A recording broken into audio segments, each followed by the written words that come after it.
अज्ञानांध्रस्य लोकस्य ज्ञानांजनशलाकया चक्षुरुन्मीलितं येन तस्मै श्री सद्गुरुवे नमः। तस्मै श्री सद्गुरुवे नमः। मंगलमय विश्वरूप परमात्मा व तत्वज्ञानी महात्मा के चरणों में दंडवत करते हुए उपस्थित आत्मरूप सहचर बंधु सती स्वरूपा देवियों और बालक वृंद सबको हृदय से नमन करते हुए नवम अवतार भगवान श्री महानंद चेतन जी ने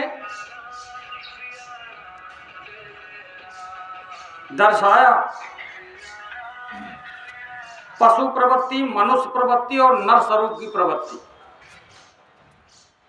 पशु प्रवृत्ति तम प्रधान, मन मलिन, ये दो चीजें उसके पास स्थायी बनी रहती और अपने निज स्वभाव को पहचानता नहीं, मतलब हित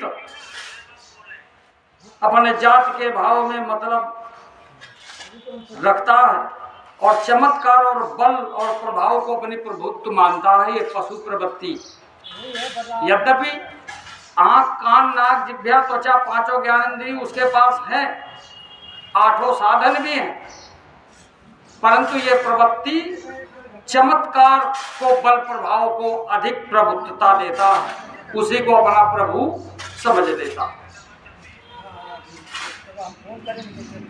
और इंद्रिय भोगार पर अपने कर्म क्रिया में बहुत उसको गर्व रहता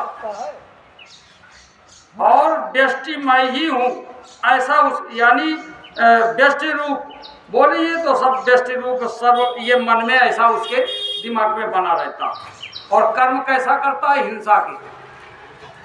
हिंसा के कर्म करे, ये मैं अति मोद भरी और बड़ी तम से वो हिंसा करता।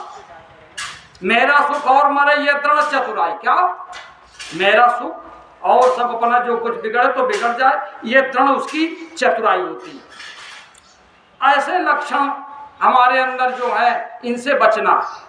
भगवान कहते हैं लक्षण दीख पर तो जानो क्या है, उसके अंदर सत्य बोध नहीं बढ़ सकता। तो प्रयास ये करें कि अगर ऐसी प्रवृत्ति हमारे अंदर है तो उसको बाहर करें और फिर वो मन कि बड़े भाग मानुष तन पावा और सुर दुर्लभ सदा ग्रंथ ही गावा। बड़े भाग में जब मनुष्य में आए तो मान करके जीवन यापन करने लगे। मनमानी प्रवृत्ति में और धीरे धीरे धीरे धीरे ढोंगियों को अपना गुरु समझ रखे। क्या काने में फूंकने वाले को अपना सदगुरु उसने समझ रखा। पर भगवान क्या कह रहे हैं? और वो मनुष्य प्रवृत्ति जिसके अंदर है वो जैसे जूता पहने वही बड़ा है। अभी बाबू बन के आ जाए भाई, बहुत बढ़िया, बहुत बड़े आदमी, उन्हीं की मानवीय प्रवृत्ति में और रोचक में मीठी मीठी बातें करके रोचक से ताल्लुकात अपना रखता है और जो सत्य का जहां दर्शन होता है वहां से बिल्कुल बाक आउट हो जाता है। क्या दिखता है? ये तो सब ऐसे ही, ये सब क्या उसकी मनुष्य की प्रवृत्ति कहती कैसी है? सत्य की तरफ नहीं आती। सत्य को वो क्या विचार देख, सत्य को असत्य कहने लगता। ये भाव उसके विचार आ जाते हैं और इसी तरीके से जहां पर जिस बुद्धि में मन में ऐसा असत्य उसके मन में बुद्धि में बैठ गया तहां सत्य का सुख प्राप्त नहीं होता। मायानंद कहते हैं ये तुम देखो, हम सभी लोग मिलकर के ये देखें और जो ऐसी प्रवृत्तियां हैं उसको निकाल के बाहर करें। आगे क्या कह रहे हैं? फिर कहाँ जाना है? रामचरितमानस क्या कहती है?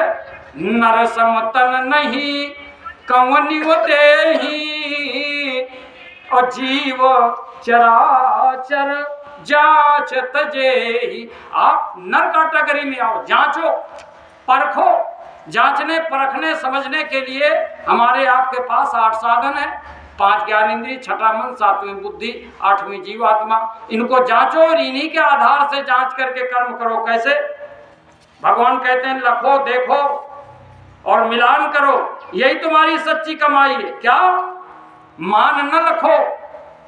भगवान कहते हैं नर्तन में आ जाओ, लखो अब नर्तन है असगाई, ज्ञान योग ही की ये कमाई, लखो अब नर्तन है असगाई।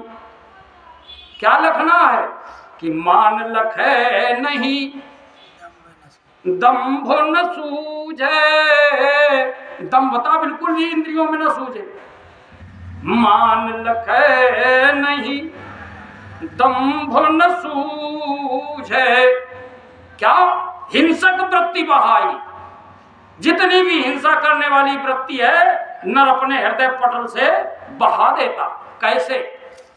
जैसे मिट्टी कुछ पड़ी है और ढाल है, आप पानी डाल दो तो मिट्टी बह जाती है। ऐसे हमारे अंदर जो अज्ञान की ये बातें हैं, ये सब निकालना होगा। और कैसे रहना?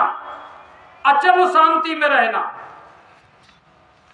शांति तो सबके पास है पर कुछ देर के लिए है, प्रेम तो सबके पास है पर कुछ देर के लिए है। तो जब प्रेम कुछ देर के लिए है तो कुछ देर के लिए फिर बैर आ जाएगा। कुछ देर के लिए शांति तो कुछ देर के लिए, इन दोनों के उपराम रहना। अचल शांति, अचल शांति सदगुरु पद निष्ठा, विश्वामित्रता पाई। जो सदगुरु ने मार्ग बताया उसमें पक्का निष्ठा है। क्या? अपने सहित दिखने वाला विश्व का रूप ही विश्व रूप परमात्मा है। सदगुरु सहित मन, वाणी और कर्म के द्वारा इसकी सेवा करो। इसमें मान सम्मान की चाहना नहीं, अपने बड़ का कर्म करो। भगवान ये कहते हैं। और छूत छात उसके लगती नहीं। छूत छात में फंसना नहीं भैया। जड़ रखना छूत छात है नहीं। स्वच्छता, निर्मलता ये तो हो सकते हैं, छूत छात कहाँ है नहीं। तो इसलिए माने हुई मान इंद्रिय के कर्म ना करना, निज स्वरूप मति भाई। ये मेरा ही स्वरूप है, ये मेरा है तो मेरा स्वरूप है। ये संपूर्ण चराचर जगत मेरा ही स्वरूप है, उसकी सेवा करना। ऐसा हृदय पटल पर भा जाए, अहम भाव के कर्म न दिखे। जो भी कर्म करो अहम भाव के कर्म न दिखे। वर्ण धर्म रति छाई। भगवान कहते हैं ऐसे नर अपने वर्ण की धर्म की सेवा करते हैं और क्या देखते हैं, कैसे रहते हैं। ग्रह दारा, ग्रह माने घर, पुत्र आदि, ये किसकी प्रभुता है? अपनी नहीं, ये विश्वरूप परमात्मा की प्रभुता है। ये सब महान विभूतियों की प्रभुता है। ये विश्व की धरोहर है, ये मेरी नहीं है। ग्रहदारा यद्यपि है तुम्हारा, सेवा भाव करने के लिए तुम्हारा है। ग्रहदारा पुत्रादिक जान है, निज प्रभु की प्रभुताई। जितना जो कुछ आपके पास बल पौरुष, घर, मकान, दुकान, ये सब आपके प्रभु का है। ऐसा न काटागरी में भगवान बता रहे हैं। और ऐसा रहते हुए बैर प्रेम राखे नहीं मन में। ये बैर और प्रेम मन के कल्पित विचार हैं। तो बैर अगर रखोगे तो प्रेम भी बना रहेगा उसी में। बैर प्रेम राखे नहीं मन में, ऊंच नीच सुध नाही। कोई छोटा नहीं है, कोई बड़ा नहीं है। सबसे प्रेम स्थायी रूप से होने कहने का तात्पर्य है भगवान का। और क्या कहने लगे कि सत से प्रेम असत नहीं भावे, भक्ति अनन्य सोहाई। अनन्य भक्ति क्या?